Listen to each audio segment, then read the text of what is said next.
Hello, আসসালামু আলাইকুম ভাই, আশা করি সবাই ভালো আছেন। তো আমার একটা দাবি, এই ছাত্র দলে আমি একটা নিউজ দিলাম। তো ভাই, তোমরা হাতে অস্ত্র না পাইলে তীর ধনুক নিয়ে নাও, সমস্যা নেই। বাট হাতে কোনো অস্ত্র না থাকলেও তীর ধনুক নিয়ে সবাই মাঠে নামো, দেখি পুলিশে কত পাওয়ার, সেটা আমরা দেখব।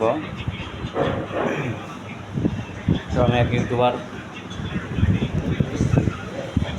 আমি এক সাধারণ মানুষ, আমিও মিছিলে গেছিলাম আজকে। তো আমার চ্যানেলটা সবাই দেখতে পারবেন, গাজীপুর শহীদপুরের আজকের ভিডিও। তো গাইজ সবাই লাইক কমেন্ট শেয়ার করে দিয়ে দেবেন। তো গাইজ আগে বললাম সবাই